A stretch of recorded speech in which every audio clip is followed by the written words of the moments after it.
Selamat datang semuanya. Pada pembahasan kita kali ini, kita akan masuk dalam materi tabel, masih pembahasan Microsoft Office Word. Nah, untuk konsep yang pertama, kita siapkan dulu lembar kerjanya. Jadi, di dalam Office Word itu ada beberapa cara ya untuk membuat sebuah tabel. Cara yang pertama, kita bisa langsung masukkan insert, kemudian di bagian sini terdapat tabel. Kita klik. Nah, di sini ada ketentuan tabelnya itu mau berapa baris, mau berapa kolom. Tapi di sini terdapat batas maksimum itu hanya 10 kali 8. Berarti hanya terdapat 10 kolom dan 8 baris. Nah, bagaimana jika kita ingin memberikan lebih dari itu? Berarti kita bisa langsung masukkan insert tabel. Nah, di sini bisa kita masukkan mau berapa kolom, mau berapa baris. Oke, untuk sebagai contoh kita masukkan 5 kolom dulu dan barisnya 5 kali 5, kemudian oke. Berarti untuk kolomnya ada 5 dan barisnya juga ada 5. Nah, ini sebagai contoh aja kita akan memberikan isian sebuah data. Misalkan nama, npm, program studi, dan di sini keterangan. Oke, berhubung di bagian kolom pertama, ini biasanya itu ukurannya agak sedikit lebih lebar. Ini bisa kita atur dengan cara klik kanan, kemudian pilih tabel properties. Nah, di sini terdapat beberapa pengaturan yang bisa kita atur. Yang pertama kita atur row-nya dulu. Untuk spesifikasinya kita checklist, kita bisa masukkan di sini 0,5 atau 1 cm. Kemudian oke.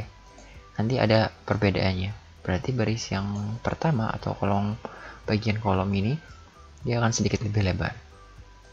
Nah, untuk tata letaknya juga kita bisa mengaturnya. Kita cukup blok juga, kemudian klik kanan. Di bagian klik kanan di sini terdapat cell alignment atau tata letak untuk sel itu sendiri. Biar lebih rapi kita simpan di bagian rata tengah. Oke, seperti ini. Untuk nomor kita perkecil saja, cukup seperti itu. Nah, untuk isian datanya bebas ya, bisa kalian sesuaikan sesuai keinginan. Sebagai sampel aja, saya masukkan satu isian data.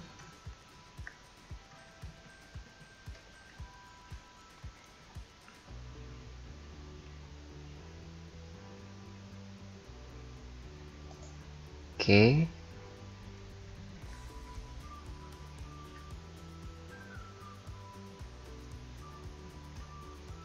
Oke, ini juga sama, kita bisa rata tengahkan. Tadi kita bisa mengaturnya di bagian menu klik kanan ya, karena untuk materi tabel di sini semuanya itu berfokus ke dalam bagian menu-menu yang ada di sini dengan cara klik kanan.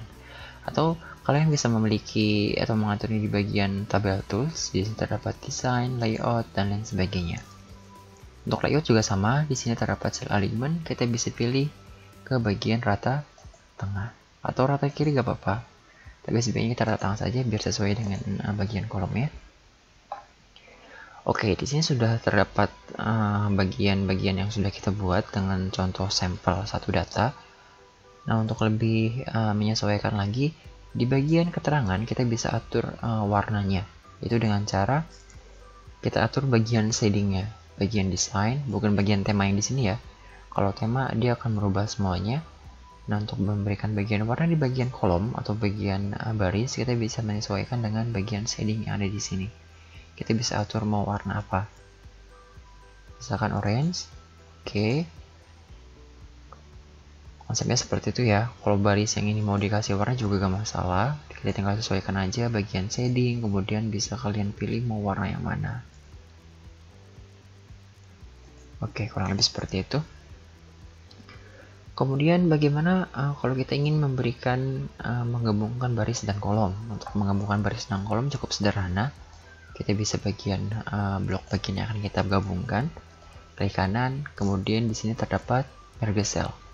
Atau kalian bisa masuk ke bagian menu layout. Di sini terdapat menu merge. Ada merge cell, split table. Ini memiliki fungsi-fungsi yang berbeda. Kalau menggabungkan berarti merge cell. Kalau ingin memisahkan berarti split. Kalau ingin memisahkan menjadi dua bagian tabel, kita bisa pilih split table. Kita merge. Oke, nanti secara keseluruhan dia akan menjadi satu kolom. Kita bisa masukkan di sini sebagai informasi aja.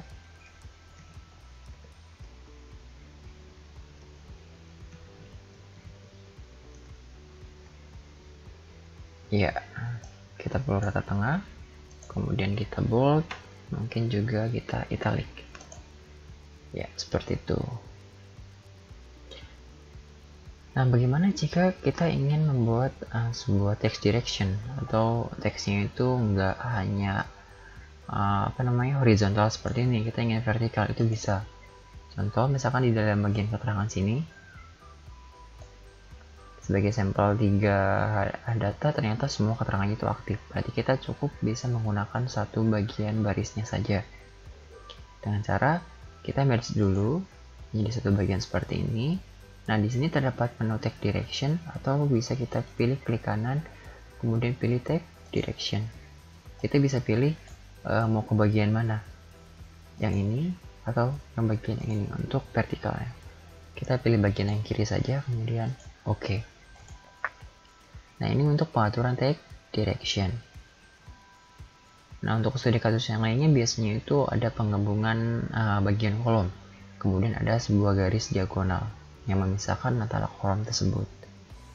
Untuk studi kasusnya kita bisa gunakan nama npm, bisa kita gabungkan di sini. Klik kanan, kemudian kita pilih vergesel. Di sini sudah menjadi 2 bagian yang kita gabungkan. Oke, untuk memberikan teks diagonal itu caranya cukup sederhana. Kita bisa pilih bagian sebelah shading. Di sini terdapat menu, ada penambahan menu baru yaitu diagonal down border dan diagonal up border. Kita bisa menyesuaikan tergantung kebutuhan kita.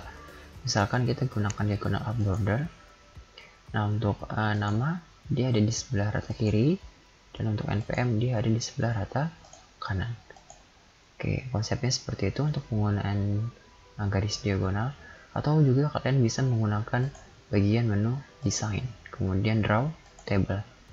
Kita bisa tarik dari sudut ke sudut lagi, maka dia akan menjadi garis diagonal seperti itu. Jadi terdapat 2 cara ya. Kita bisa gunakan draw table, atau bisa gunakan bagian menu border yang ada di sini. Kasusnya bebas, bisa diagonal down atau diagonal up, tergantung kebutuhan yang terdapat di dalam soal. Oke, kurang lebih seperti itu pembahasan materi tabel untuk hari ini. Mungkin konsepnya sedikit sederhana ya. Yang perlu kalian ingat adalah semua menu itu bisa atau terdapat di dalam menu klik kanan. Jadi yang perlu kalian ingat yaitu blok bagian yang akan kita buat, kemudian klik kanan, semua ada di sini. Untuk penambahannya juga sama, kita bisa tambahkan left, right, above, sama below, tergantung kebutuhan. Oke, dirasa cukup. Terima kasih semuanya.